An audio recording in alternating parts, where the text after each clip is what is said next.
This is the fifth talk in a series. It's entitled The Enigma of Richard Nixon, The Dark Side, Prelude to Watergate. I recently watched a rerun of Oliver Stone's film, Nixon. The entire film, it seemed, was filmed in the dark. Every sequence, even the victories, were shaded in a foreshadowing of darkness to come.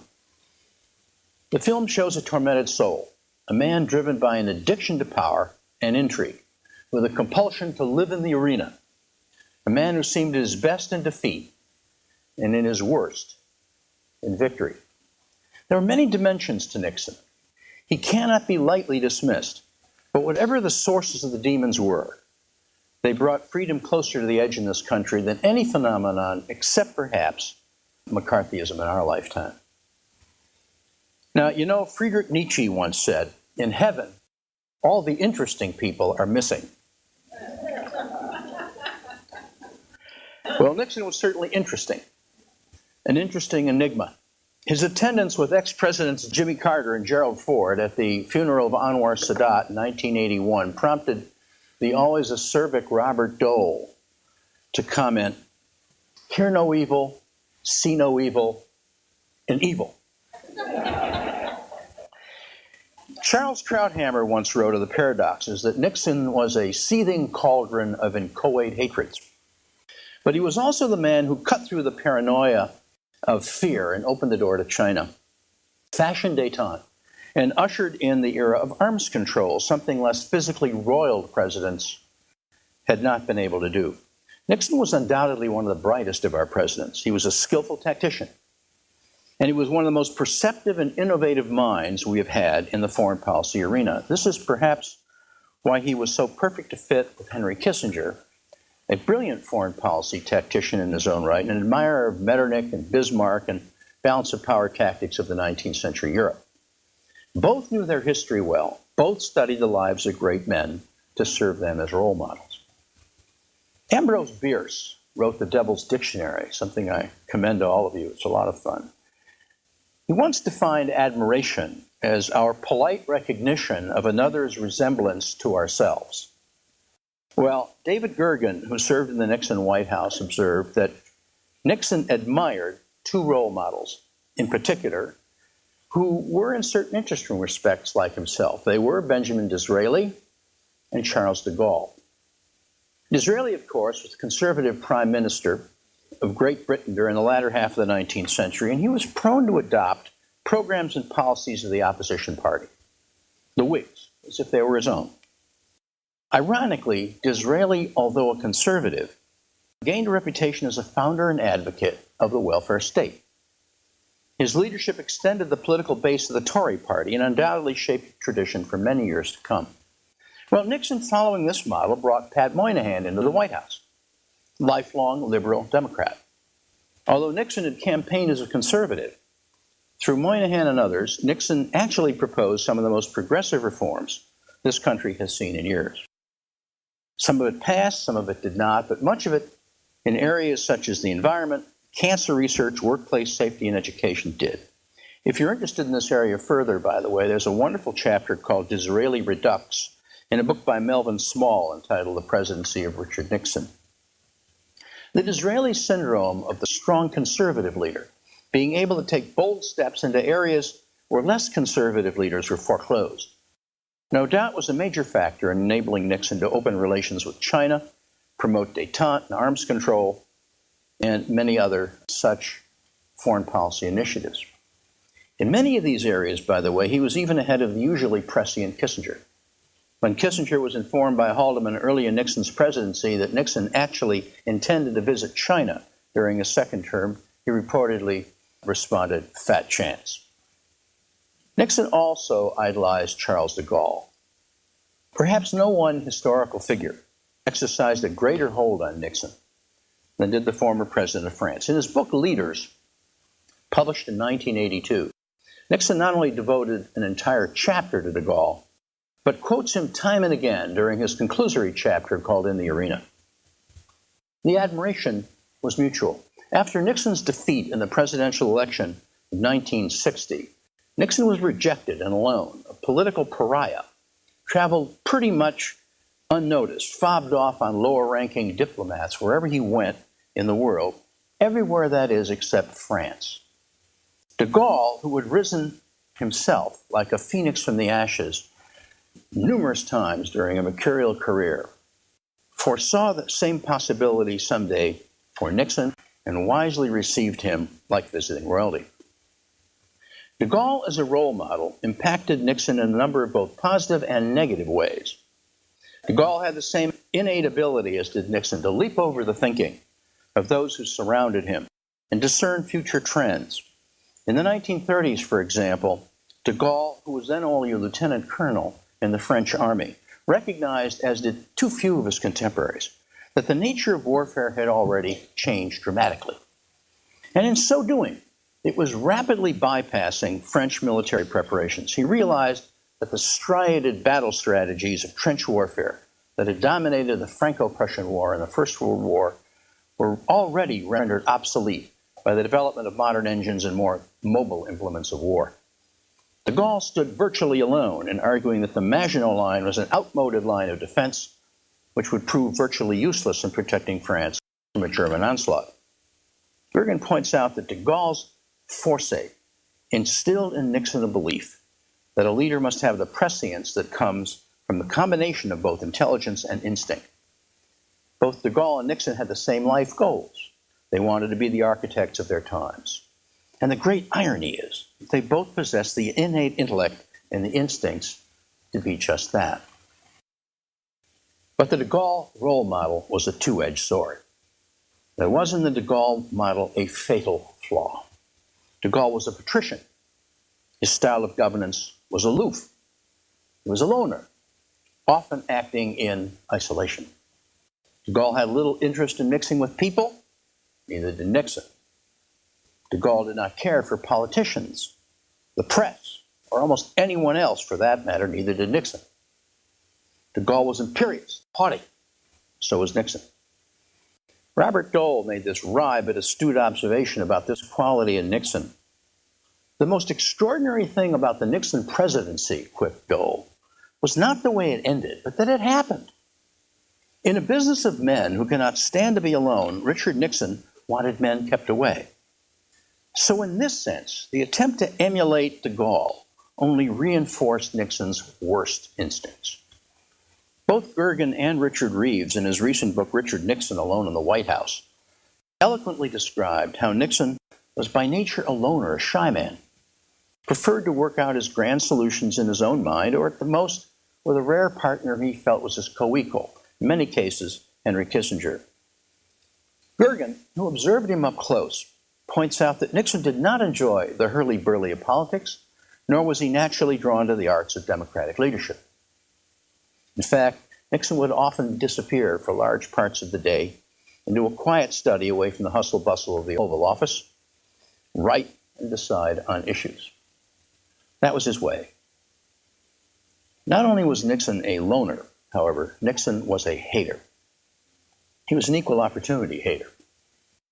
As the tapes eventually revealed and continue to reveal right down to the present day, much to the shock and disgust of the body politic, Nixon's comments to his staff about people more often than not were vile and repulsive. Richard Reeves describes a list of choice Nixon epithets. And remember, Reeves was writing before the most recent tape revelations, which are much, much worse. He called Senator Edward Kennedy a goddamn lily-livered mealy-mouth. Tip O'Neill is an all-out dove and a vicious bastard. At the time the Supreme Court refused to restrain publication of the Pentagon Papers, Nixon lashed out. The Supreme Court is a disaster. You got an old fool and a black fool, Thurgood Marshall, a senile old bastard in black. Then you got Brennan, a jackass Catholic, and you got Potter Stewart, who's a little dumb, and a weak bastard who's been overwhelmed by the Washington-Georgetown social set. This is Nixon. Even worse was Nixon's anti-Semitism. Ironically, his closest confidant and apparent soulmate to the very end of his administration, the man he appointed to the second most powerful post in the administration, Henry Kissinger. Most trusted attorney, Leonard Garman. Most relied upon speechwriter, Bill Safire. Arthur Burns was appointed by him to serve as chairman of the Federal Reserve Board. Herb Stein to head the Council of Economic Advisors. His political mentor and the man who steered him through the political wars, literally from the start of his career to his final victory in 1972, was Murray Chotiner. And the man he finally turned to for spiritual guidance and solace during the last days in the White House, you may recall, was someone called Rabbi Baruch Korf, all Jews. Despite all these intimate and dependent relationships throughout his administration, as the tapes reveal, Nixon continually complains to Bob Haldeman, "Most Jews are disloyal."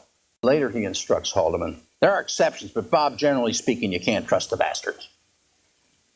Other examples of this prejudice in the tapes are legion, including, of course, the recently released colloquies with Billy Graham, which are astonishing to say the least. Nixon developed an even greater hatred for what he called the Eastern establishment. Remember that Nixon had been turned down by white shoe law firms on Wall Street after his graduation from Duke, as well as by the FBI.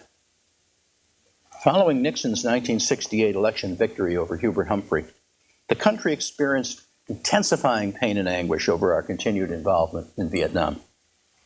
With no indication whatsoever of the abatement Nixon had promised in the campaign, student and other protests were mushrooming throughout the country, prompting marches and strikes on campuses in Washington and other great cities in America. Nixon, rather than reacting by a change of policy, actually hardened his stance and mounted a political counterattack against the so-called Eastern establishment. He formed a secret committee consisting of White House staffers Pat Buchanan, Eagle Crow, later became a plumber, Lynn Nofziger, and others, which called itself the Middle America Committee. The minutes of its first meeting reveal the culture of hate that Nixon was promoting in his staff. Here's an excerpt which echoes not only Nixon's particular hatreds and xenophobia, some strains of populism as well. Quote, Middle America Committee concludes the following. The large and powerful white middle class is deeply troubled, primarily over what they consider to be their values. They believe that as individuals they have lost control of a complicated and impersonal society, which oppresses them with high taxes, spiraling inflation, and enforced integration, while rewarding the very poor and the very rich.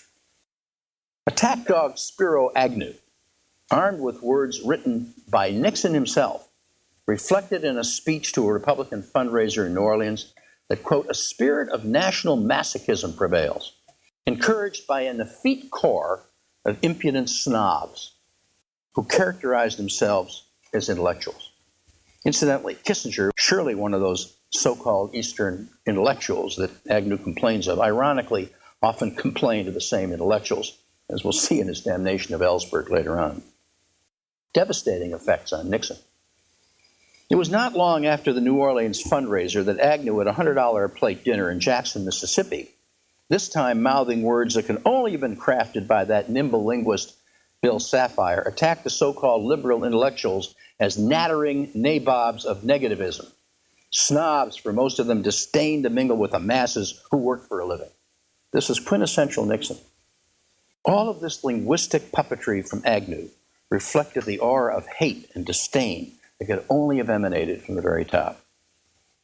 Now, there was another major flaw in Nixon's character that we cannot ignore as background to this downfall in the Watergate crisis. And that, of course, is paranoia. Because of this flaw, Nixon could never really rejoice. He was too fearful. Let me give you but one poignant example. It happened during the historic breakthrough to China. In October 1970, Nixon had cautiously approached the premier of Pakistan, Yahya Khan, with a request that he act as an intermediary in broaching the possibility of a meeting with Chow En-lai.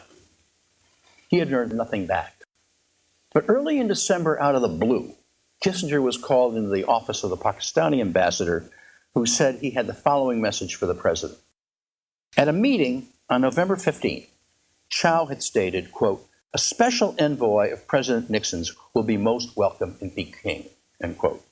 Astounded and elated, Kissinger immediately raced down the hall to the Oval Office with the news, and he and Nixon began crafting an answer that night to Chow's initiative. It was a moment of triumph for Nixon. What he alone had envisioned as early as his 12th day as president in 1969 was coming to fruition.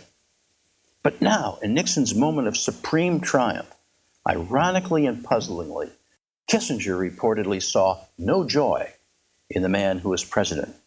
Deep inside, Kissinger thought Nixon always expected to lose, always expected his rewards to be snatched away, and always believed his enemies would prevail.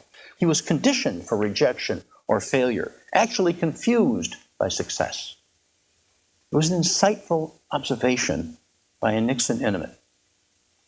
I don't know how many of you saw Catch-22, but remember that marvelous line delivered by Alan Arkin in Catch-22, just because you're paranoid doesn't mean they aren't after you.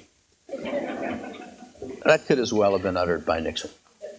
David Gergen points out that Nixon, not unlike Clinton, in this respect, made a manageable problem infinitely worse by assuming that he had more enemies than he actually did. For every individual who hated him, there were undoubtedly 2 or 3 others who were simply adversaries. They didn't particularly like him or his policies, but they were willing to go along with him, particularly on issues serving the national good, if only he'd appeal to their better instincts. They were open to persuasion. But Nixon didn't do that. He went to war with them. In swatting at every adversary, real and imagined, his White House multiplied mere scores of enemies into an army. A political crisis was sure to follow. And it was this combination of attitudes, of irreconcilable internal conflicts and enigmatic predispositions in the man Nixon that was the true prelude to Watergate. Well, how were these dark character flaws the real prelude to Watergate? The events began to unfold on June 13, 1971. And there was a great irony, as we'll see, and a curious duality in the way it happened. On June 12, 1971, the day of Tricia Nixon's wedding, Richard Nixon has been described by Reeves as a man who, like any other father of the bride, and I guess we have a lot of us here in this room, had been shunted aside, left to be nervous on his own. He kept looking out the window. Tricia had wanted an outdoor wedding. Nixon had agreed it was to be the first outdoor White House wedding. Grand spectacle, but it was raining. The Air Force informed Nixon that there would be 15 minutes of clearing at 4:33 p.m. At 4:33 p.m., Nixon just escorted his daughter down the aisle in the Rose Garden, where she became Mrs. Edward Cox at 4:48, just as a misty rain began to fall. 59 million Americans watched the ceremony on television. It was a personal triumph and a political coup. At the reception, the president danced with his wife, which he had never done in public. Many said they'd never seen him happier. The next day, the New York Times carried a 2-column picture of the bride and her father at the top of the front page. Next to it, however, was an ominous 3-column headline that read, "Vietnam Archive. Pentagon study traces 3 decades of U.S. involvement." The Pentagon Papers. Pentagon Papers, as they came to be known, consisted of 7,000 pages of official documents and demonstrated the growing commitment of 4 successive administrations to a non-communist Vietnam.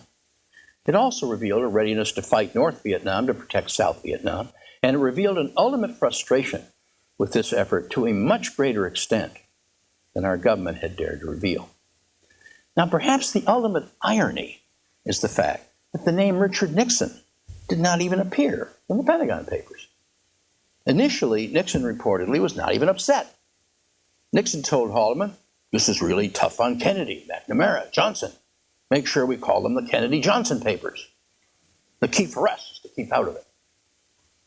Actually, Kissinger had been a consultant to the project that collected the papers. The project director was a former student of Kissinger's at Harvard, Leslie Gelb, who had been the deputy director of the Pentagon Office of Policy Planning during the Johnson administration. Kissinger suspected Gelb of leaking, but he couldn't have been more wrong. Nixon told Haldeman it must have been someone on Kissinger's staff or just some group of expletive-deleted Jews. We know, of course, it was Daniel Ellsberg. Kissinger knew Ellsberg. He had worked briefly for Kissinger in the early days of the Nixon administration and then went on to the Rand Corporation. Kissinger had, in fact, invited Ellsberg to lecture on his student thesis, a fascinating topic, by the way, called The Political Uses of Madness. Ironically, though, the illusion of the leader's madness was a ploy espoused by Nixon himself as a useful tactic from time to time in the conduct of foreign affairs. I often wonder whether Don Rumsfeld has read Ellsberg's thesis. Ellsberg was a brilliant student. He was a summa cum laude at Harvard. He served as a Marine captain in Vietnam. Apparently, early on, he was a gung-ho patriot. He'd come back to serve as assistant to a gung-ho CIA operative named General Edward Lansdale, who I am told was the model for a dashing and somewhat demented character in the novels The Ugly American by William Lederer and The Quiet American by Graham Greene. After working briefly for Kissinger in the Nixon administration, Ellsberg went on to work for the Rand Corporation. But by late 1969, he had completely turned around, become a confirmed anti-war zealot. He and an associate, Anthony Russo, had meticulously copied the papers over a protracted period of time. Ellsberg, incidentally, is a classmate of mine. I learned at our recent reunion in June, for the first time, his family was actually involved, his immediate family, in helping him with the copying. Never heard that before. I don't think anybody else had. Although Nixon was not initially upset at the leak of the papers, Kissinger was.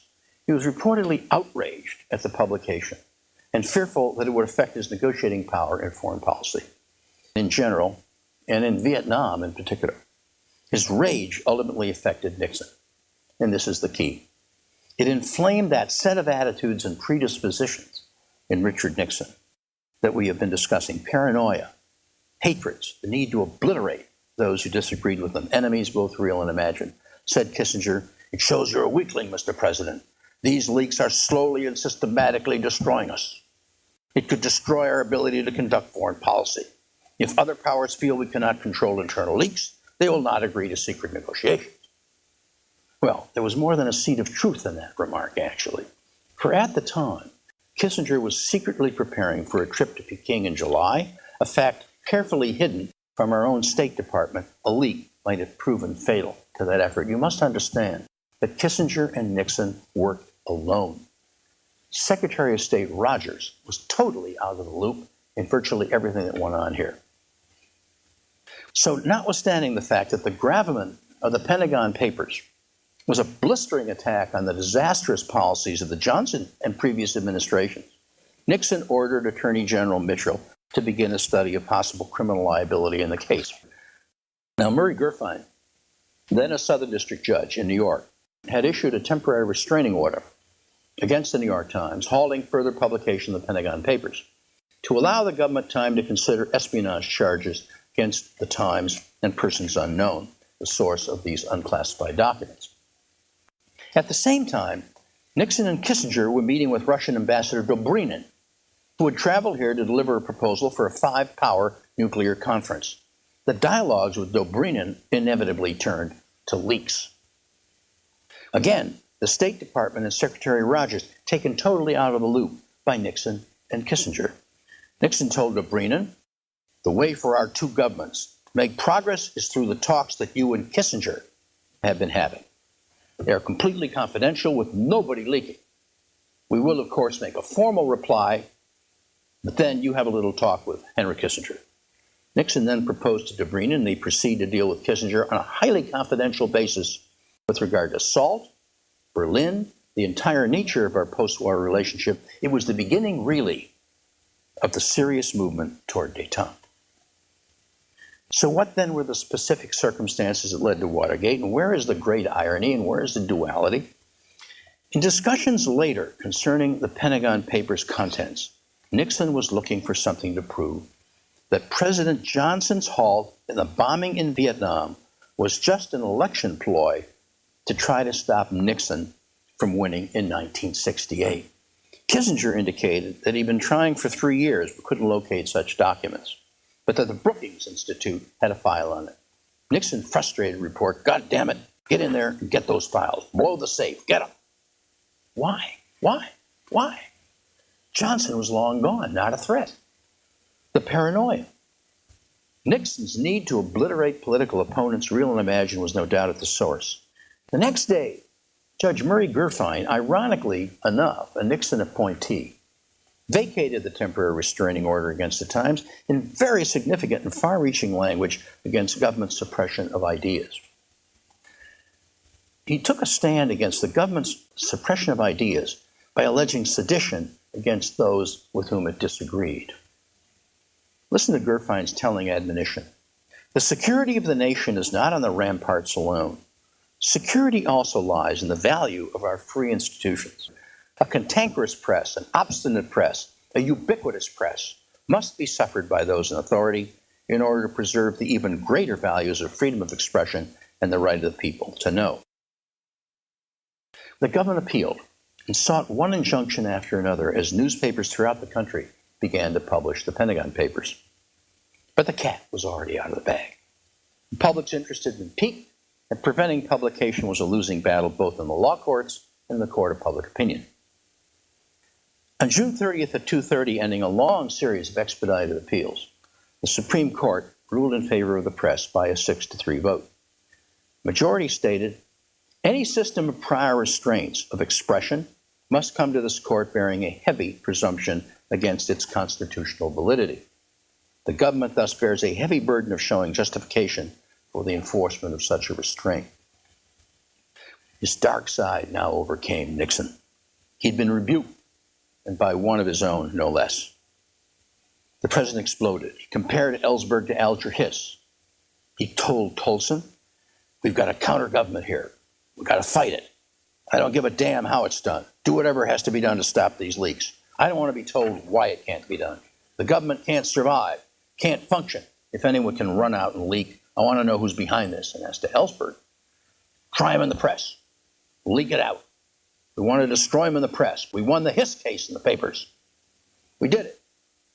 I had to leak stuff all over the place because the Justice Department wouldn't prosecute it. It was won in the papers. I leaked out the testimony. I had Hiss convicted before he even got to the jury. It wasn't done waiting for the goddamn courts or the Attorney General or the FBI.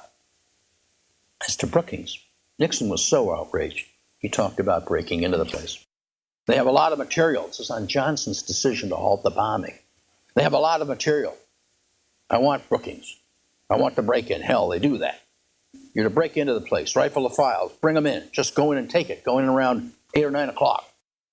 The next day, Nixon asked Haldeman, did they get the Brookings Institute raided last night? Get it done. I want it done. I want the Brookings Institute safe cleaned out. And so, with the dark demons ascendant, the dreadful downfall of Richard M. Nixon begins, and so with it begins the nightmare of our nation. Now remember, if you will, that all this began as an attempt to discredit the Johnson administration, which is long since dead and buried by the Vietnam War, and to get the goods on Ellsberg, whose leak of the Pentagon Papers had perhaps done more to discredit Johnson and McNamara than any one single source. The irony of it is appalling. So what did the president's men do to implement his directives? Well, on July 21, 1971, Ehrlichman reported to the president he created a special investigations unit which the president had ordered to handle secret business. Their directives were often to include illegal business that both the FBI and the CIA were simply refusing to do without written presidential orders, and they weren't going to get those. Ehrlichman set up his close protege, Eagle Bud Crow, and a former Kissinger assistant, 32-year-old New York lawyer David Young, as a special investigations unit to investigate leaks in general, and Ellsberg in particular. They're set up in a small office in the basement of the White House with a 3-combination safe and sterilized phones, and they adopted the name the Plumbers. Young, whose grandfather had been a plumber, put a sign on the door, D. Young Plumber. Their first hire, $26,000 a year, was G. Gordon Liddy, a former FBI agent, former prosecutor in Dutchess County, New York. Liddy, as we all know, was a wild man, a professional killer. Code names and security classifications became an obsession in the Oval Office. So were lie detectors, all manifestations of the underlying Nixon paranoia. Crow, Young, Hunt, and Liddy spent days talking about Ellsberg, sifting through reports of group sex, mistresses, drug use. The FBI reported to them that Ellsberg's psychiatrist, Dr. Lewis Fielding, in Beverly Hills, California, had refused 2 requests for interviews about his patient. Hunt and Liddy proposed breaking into the doctor's office to get Ellsberg's records, assuring Ehrlichman that they had been personally involved in such black bag jobs both in the United States and abroad, as they had. The Plumbers sent a memo to Ehrlichman detailing their plan to break in, and Ehrlichman approved with one caveat: if done under your assurance that it's not traceable. The president's reaction to all of this was, tell Crow he should do whatever he considers necessary to get to the bottom of the matter to learn what Ellsberg's motives and potential further harmful action might be.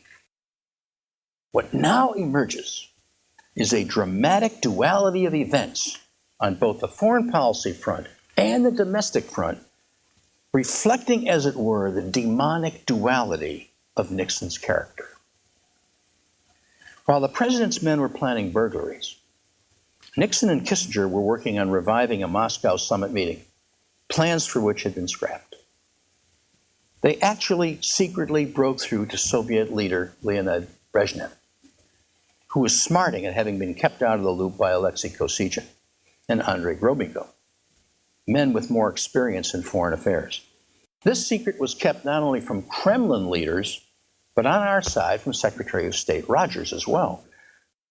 Kissinger informed Ambassador Dobrynin, in fact, to simply ignore messages from Secretary of State Rogers or his staff. Such was the atmosphere of intrigue pervading the Nixon White House, ironically, not unlike the intrigue in the Kremlin itself at the same time. Hunt and Liddy broke into the office of Ellsberg psychiatrist Dr. Fielding on September 3 at midnight, the Friday night of a Labor Day weekend. The operation was paid for by $5,000 in campaign funds provided by Colson on September 2. The leader of the group of burglars, Bernard Baker, a Cuban from Miami, who had worked for Hunt when Hunt was a CIA officer. Baker recruited 2 other Cubans for the job. The break-in yielded nothing of value. Liddy then proposed breaking into Dr. Fielding's home, but the plumbers ordered the operation terminated. A litany of black bag operations followed. They are detailed in length in many books. I found The Arrogance of Power by Anthony Summers to be particularly enlightening in this regard, and I could recommend it to those of you who are interested in reading about this further. The White House had run amok even before Watergate. The direction came right from the top. The Watergate break-in itself, you must understand, was just an infinitesimal, small part of the pattern. CREEP, the Committee to Re-elect the President, was also moving ahead with so-called black bag advanced spying operations and schemes designed to disrupt Democratic campaigns. During Watergate, we came to know these as so-called dirty tricks. CREEP hired Jack Caulfield, a retired Democrat New York detective, and G. Gordon Liddy became counsel, this maniac, counsel to the committee. Caulfield then hired James McCord, a former FBI man and a CIA agent, as a security coordinator. The team was in place. Liddy, in answer to pressure from the president to produce more intelligence on Democratic candidates, set out for Attorney General Mitchell and others a $1 million scheme he called Operation Gemstone, to produce intelligence on Democratic candidates and on Larry O'Brien, who was the chairman of the Democratic Campaign Committee. Imagine this scene. Liddy, the flamboyant former FBI agent, a fanatic, stood with a pointer in one hand, pointing at a display of flip charts. The other hand was bandaged, because he'd held it in the flame of a candle to show the pain he could endure in the name of will and loyalty. Now, this is with the Attorney General present and the Counsel of the President. He said, "I can arrange for the services of highly trained squads, men who have worked successfully as street fighting squads for the CIA, teams that are experienced in surgical relocation activities. In a word, General, they can kidnap a hostile leader with a maximum of secrecy and a minimum of force." Now he turned to the upcoming conventions. The surreal narrative continues, with lurid descriptions of wiretapping, hiring yachts, hiring call girls to trap unsuspecting Democratic politicians, drugging opponents, using chase planes to tail and intercept messages from planes carrying Democratic candidates. Mitchell winked at Dean. The wink convinced Dean that Mitchell knew Gemstone was crazy, the stuff of a John le Carré spy novel. But inexplicably, Mitchell didn't shut it down. These then were the president's men, including the Attorney General of the United States and counsel to the president in January 1962. 6 months before the Democratic convention, the group that brought us Watergate was already in place, working with the blessing of the White House.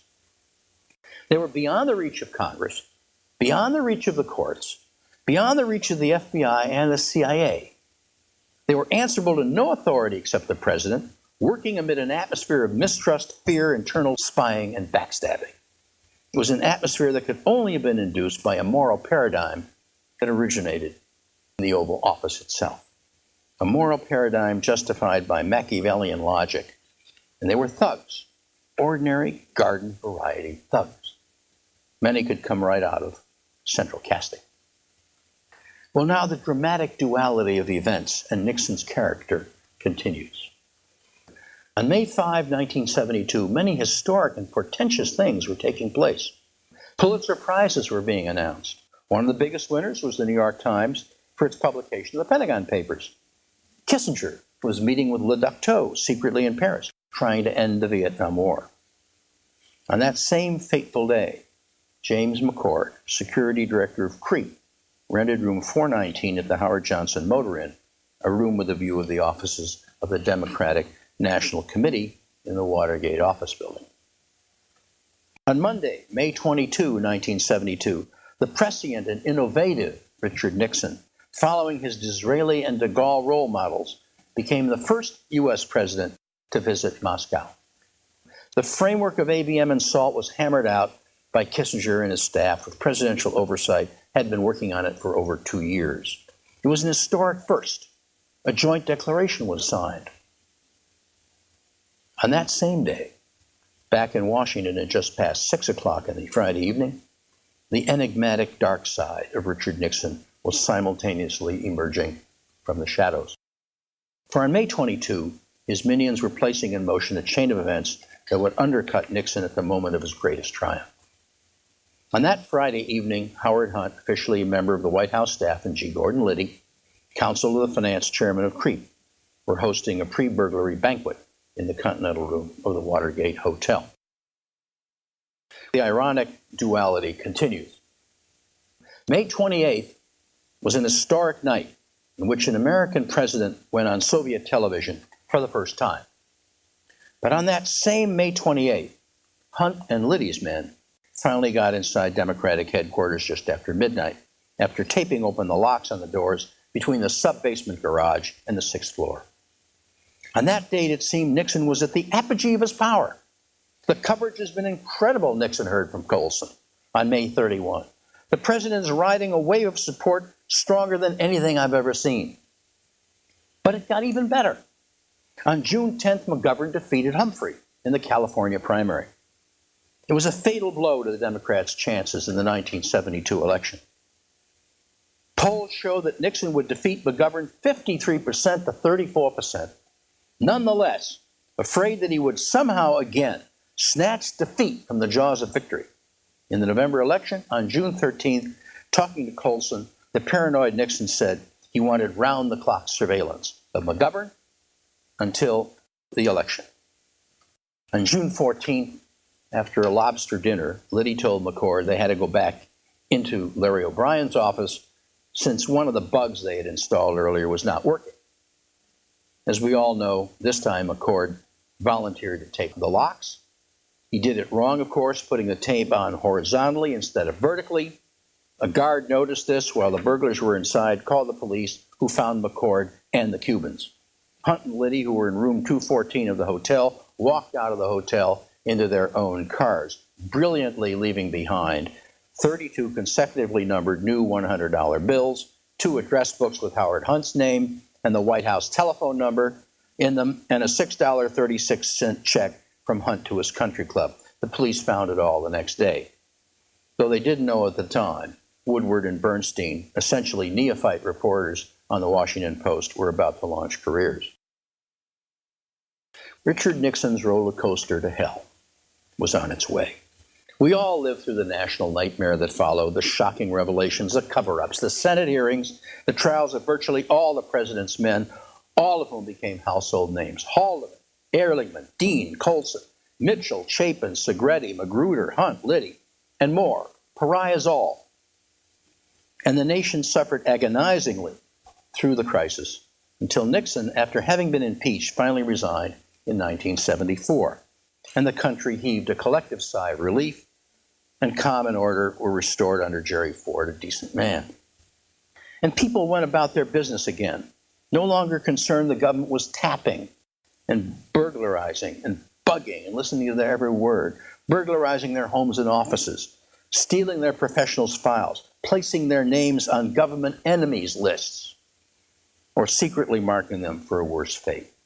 We were indeed closer to the edge of fascism with Nixon than we'd ever realized. In Federalist 47, James Madison pointed out, paraphrasing Montesquieu, were the power of judging to be joined with the legislative, the life and liberty of the subject would be exposed to arbitrary control, for the judge would then be the legislator. Were it joined to the executive power of judging, the judge might behave with all the violence of an oppressor. That was written in January 1788. How prescient.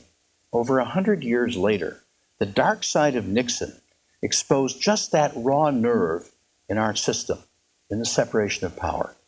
The executive bypassed the judiciary, arrogating to itself the power to tape and bug and burglarize indiscriminately. At first, rationalizing was necessary in view of national security leaks.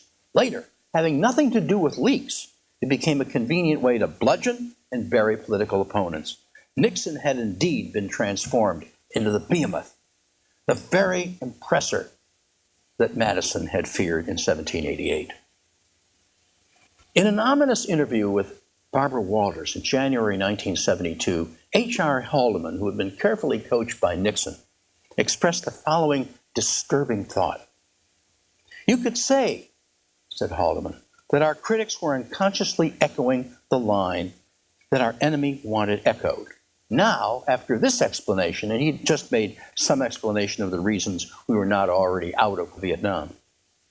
"Now, after this explanation, after the whole activity is on the record and is known, the only conclusion you can draw is that our critics are consciously aiding and abetting the enemy of the United States." Consciously aiding and abetting the enemy of the United States. The words are a legal definition of treason. This perceived attempt by Nixon at thought control, as expressed by Haldeman to Barbara Walters in 1970, was in the tradition of the Sedition Acts of 1798 and their various incarnations in the 20th century, such as the Espionage Act of 1917, the amendment thereto known as the Sedition Act, the Smith Act of 1940, is in the tradition of the Palmer witch hunts in the 1920s, and HUAC, McCarthy, and McCarran in the 40s and 50s. The concept is a complete vitiation of the First Amendment right to question and criticize the wisdom of administration policy as disloyal, and it is almost invariably justified in the name of national security.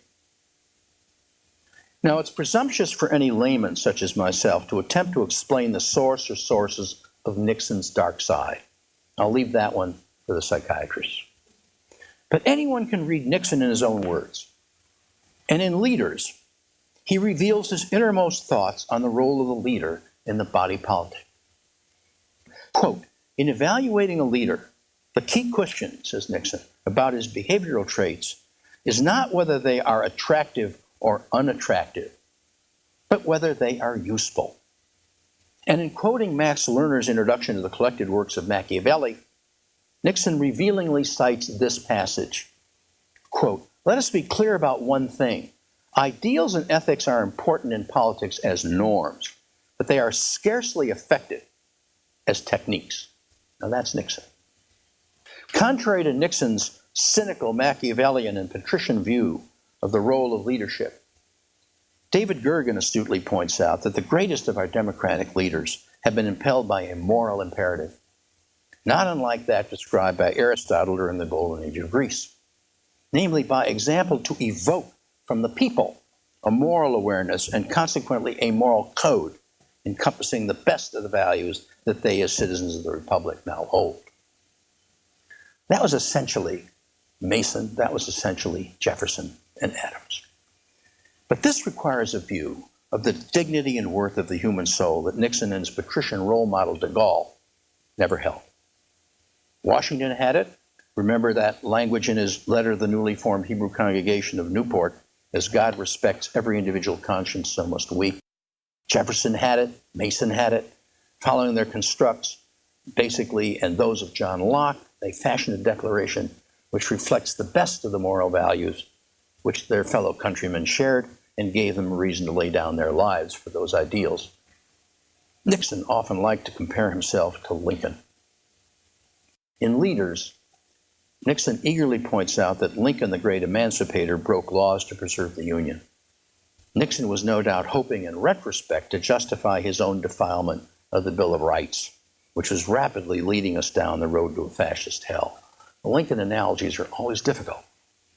Gergen astutely points out that what Nixon failed to recognize was that Lincoln broke laws to preserve the spirit of the Republic, a spirit and a moral code that Lincoln, in his humility and with his dignified vision of man, saw arising from the people, from the common man, from the bottom up, as it were, not from the top down.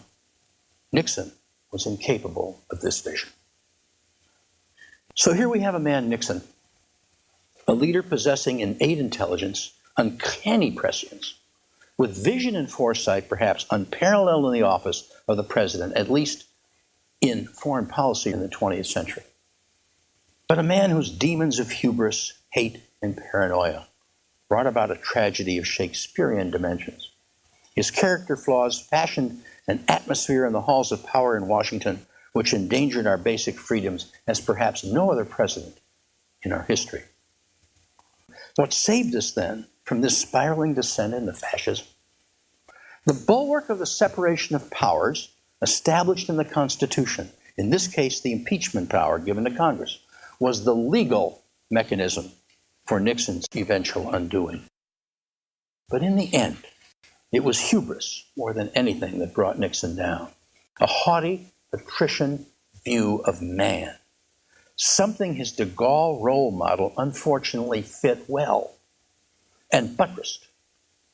In the mind of our founders, such as George Washington, Thomas Jefferson, and his mentor, George Mason, each human being has been endowed by his creator with an inalienable capacity for reflecting and choosing. Nixon didn't believe that.